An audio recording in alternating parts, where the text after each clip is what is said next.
Queridos hermanos y amigos, que Dios les bendiga.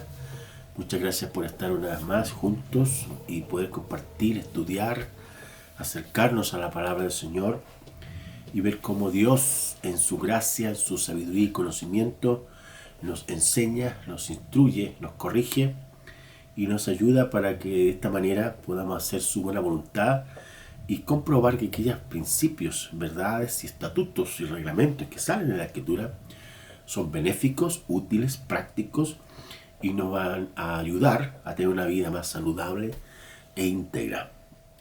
Vamos a hablar hoy de un tema que tiene que ver con el matrimonio cristiano. El matrimonio. El texto bíblico que vamos a considerar está ahí en 1 de Pedro, capítulo 3, los versículos 1 y 2, que dicen así: Asimismo, ustedes, mujeres, están sujetas a sus maridos, para que también los que no creen a la palabra sean ganados sin palabra por la conducta de sus esposas, considerando vuestra conducta casta y respetuosa. El tema que vamos a desarrollar, como dije anteriormente, es el matrimonio cristiano.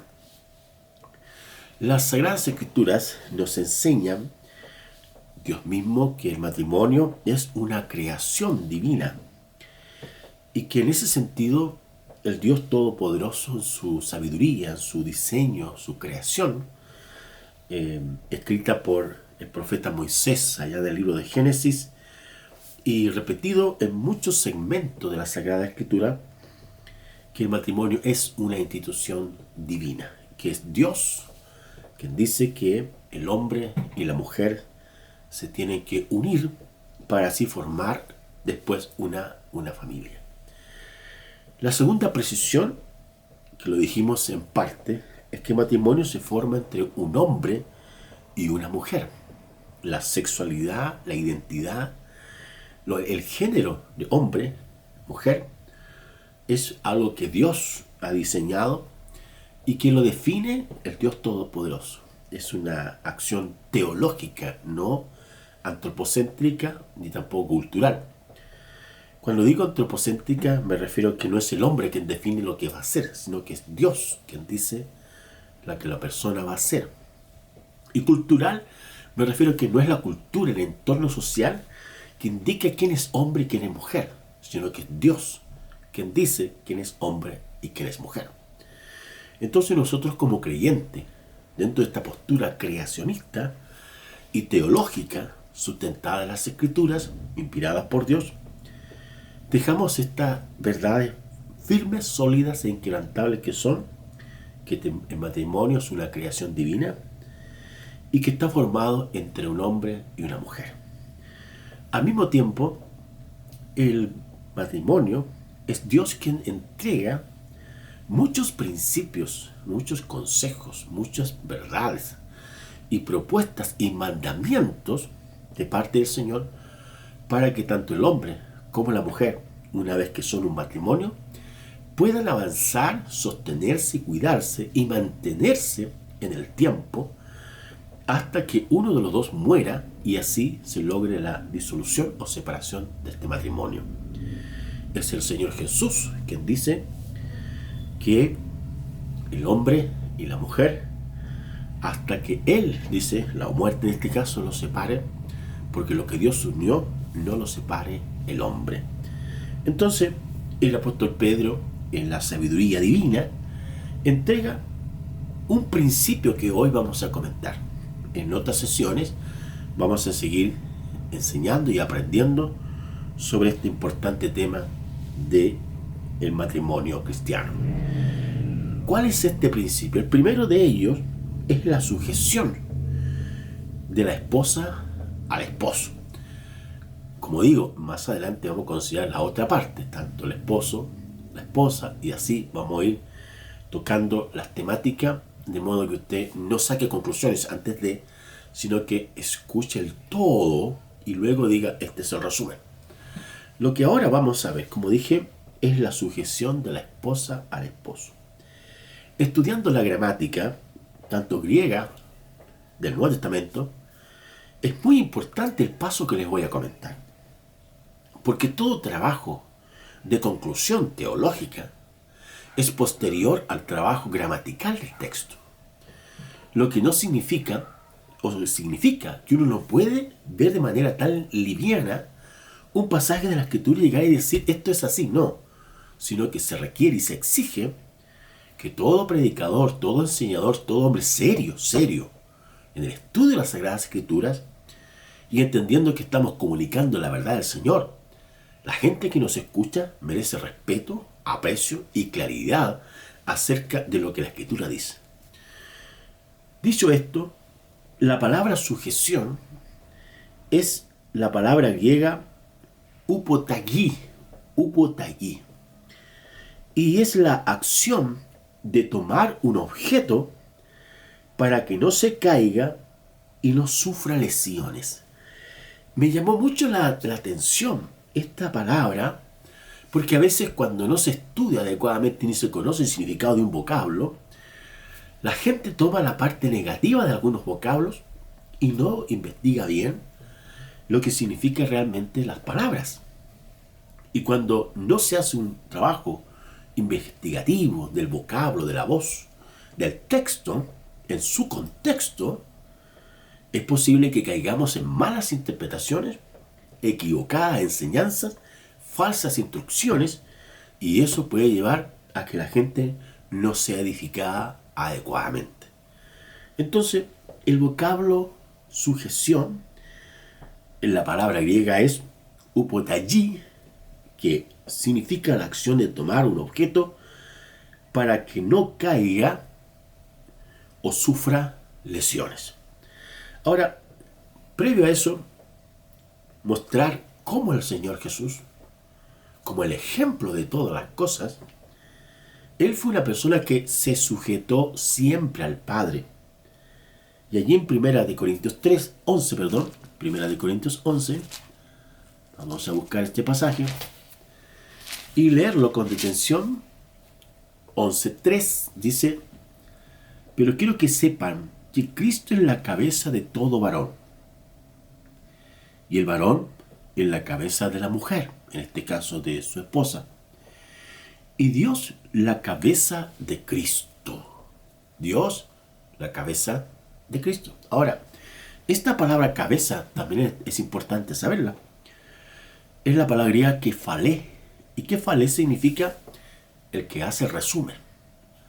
Previo a todas las cosas que se dan en el matrimonio, tanto en la parte afectiva, la parte de economía, la parte de comunicación, la parte de crianza de los hijos, el uso práctico de la fe, la adquisición de nuevos productos para una mejor comodidad y estándar de vida. Todas esas cosas requieren un análisis, tanto de la esposa como del esposo, pero luego después se tomará la mejor decisión que concuerde mejor con las posibilidades que estas personas tienen de acuerdo a lo que Dios les ha bendecido. Entonces, es nuestro Señor Jesucristo quien, en forma práctica, se sujetó al Padre, y la sujeción de Jesús al Padre hizo que nunca se cayera y sufriera lesiones en su ministerio. Por otro lado, Jesús le enseña a los discípulos para que ellos oren al Padre y puedan así hacer la voluntad de Dios. En Mateo 6:10, esto significa, hermanos, que cuando el creyente ora, está demostrando que es una persona sujeta al Dios Todopoderoso. Y esa sujeción significa que Dios lo va a guardar para que éste no caiga ni sufra lesiones. Al mismo tiempo, las Sagradas Escrituras dicen que Jesús en su ministerio terrenal enfrentó diferentes tipos de situaciones, como las enfermedades de las personas, de diferentes tipos de enfermedades, patologías, donde el Señor con la palabra echó fuera la enfermedad, como también a los demonios.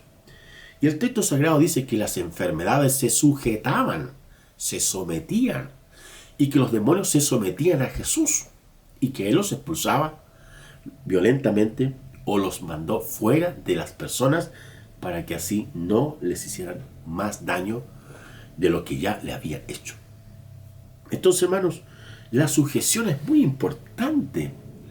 No es una obediencia ciega, no es una actitud de poca sabiduría y poca inteligencia el hecho de que alguien se someta a otro en el correcto sentido de la autoridad que Dios ha establecido. Por lo tanto, hay otros ejemplos en la Sagrada Escritura que muestran de personas que no se sujetaron a Dios y se hicieron receptores de consecuencias o efectos negativos hacia sus vidas, y que la palabra del Señor nos entrega estos consejos para que nosotros no caigamos ni sigamos el mal ejemplo o imitemos aquellas conductas o decisiones equivocadas de aquellas personas. Por ejemplo, Satanás no se sujetó a Dios y fue expulsado del cielo y de su lugar de honor que Dios le había dado. El texto de Isaías 14 dice que Satanás, antes de ser Satanás o diablo, porque la palabra diablo significa engañador, este era un ser especial, un querubín, que moraba en la presencia de Dios y que allí tenía un lugar de privilegio. Sin embargo, él se rebeló, no se sujetó a Dios, y al no sujetarse a Dios, se cayó y al vacío, por decirlo de una manera, y fue expulsado de los cielos con los demonios y sufrió las lesiones propias de lo que significa la oscuridad, las tinieblas y todo lo que implicaría más tarde de que de su esencia y que el juicio divino cayó sobre él, el cual está condenado Satanás, solo está esperando la sentencia final cuando el Dios Todopoderoso lo enviará allí al infierno, donde será atormentado día y noche por los siglos de los siglos. Ahora, en segundo lugar está Adán y Eva.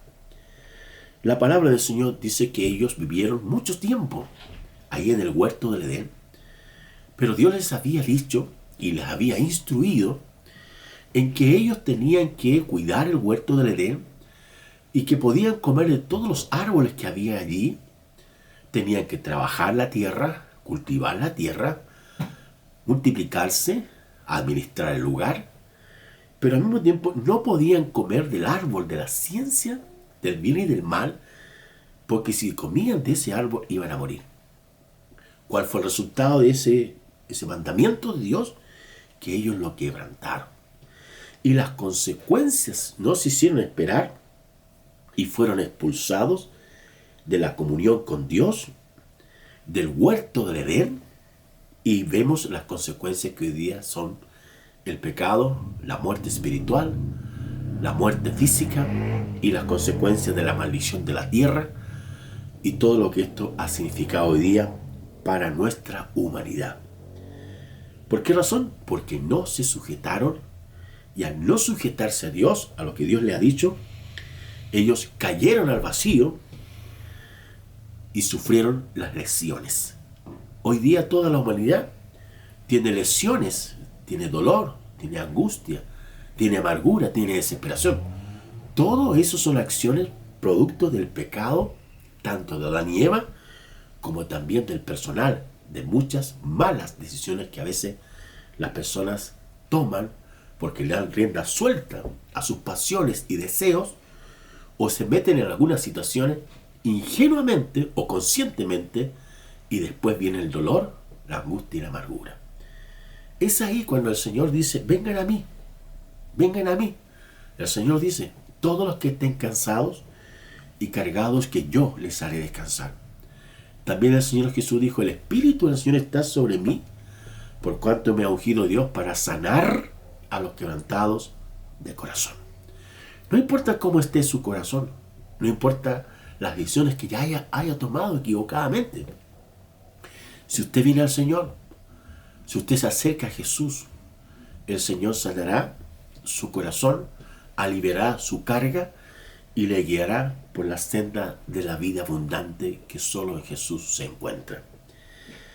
En tercer lugar está el ejemplo, o mal ejemplo, del rey Saúl, un hombre, el primer rey de Israel, que nace bajo una situación donde Israel quería tener un rey e insistentemente presiona en este caso al rey, al profeta, digo, y juez Samuel, y Samuel lleva su carga delante de Dios, y Dios le dice que escucha al pueblo, que no lo están dejando a Samuel de lado, sino que a Dios mismo.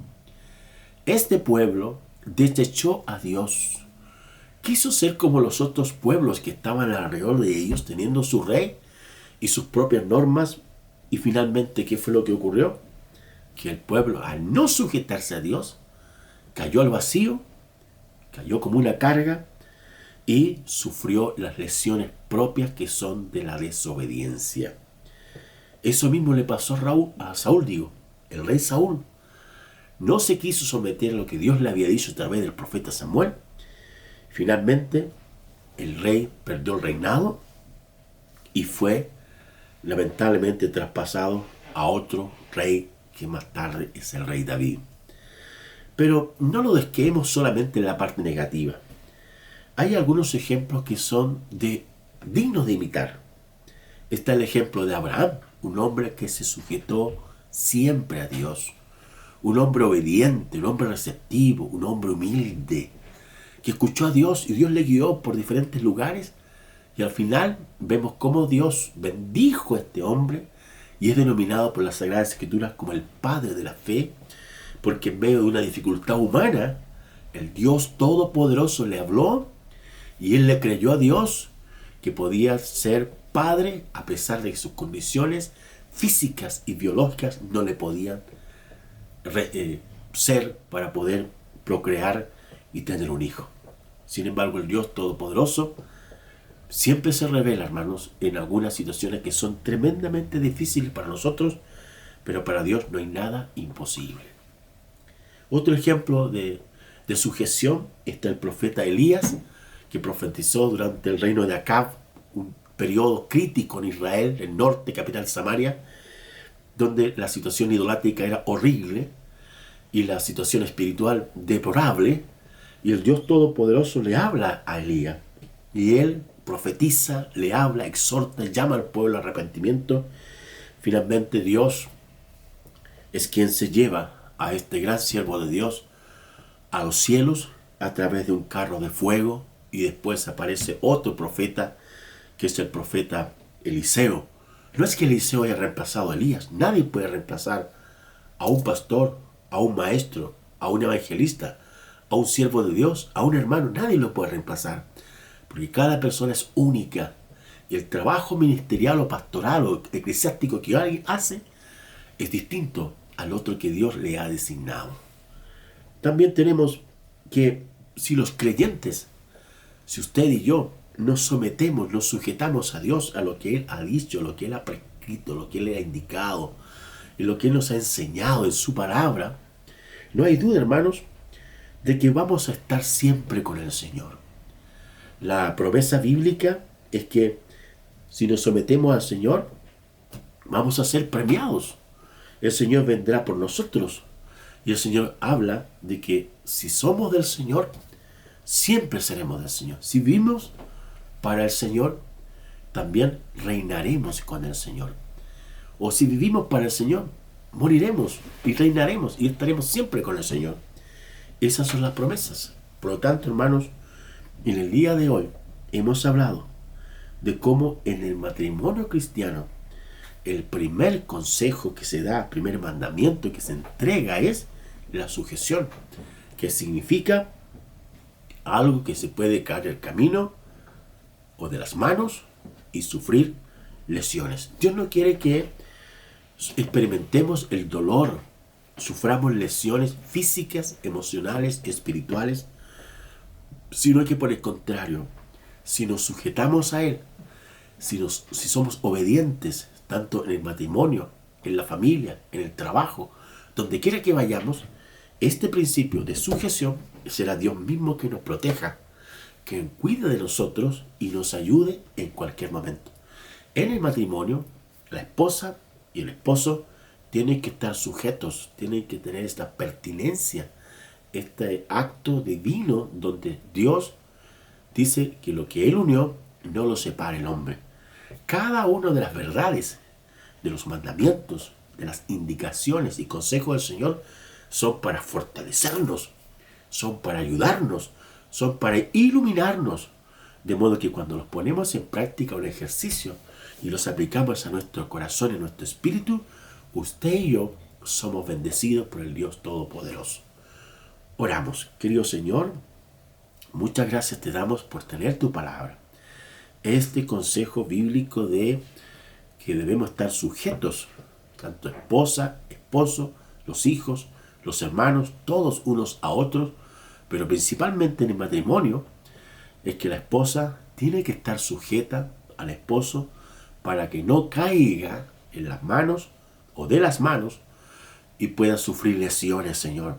Tantas cosas a veces hay de amargura y dolor y lesiones emocionales, espirituales, económicas, dolorosas por falta de sujeción del uno con el otro. Señor, bendice los matrimonios, bendice los hogares, bendice a tus hijos, porque solo tu bendición es la que permanece y no añade tristeza con ella. Oramos como siempre en el nombre precioso de Jesús. Amén. Que Dios les bendiga.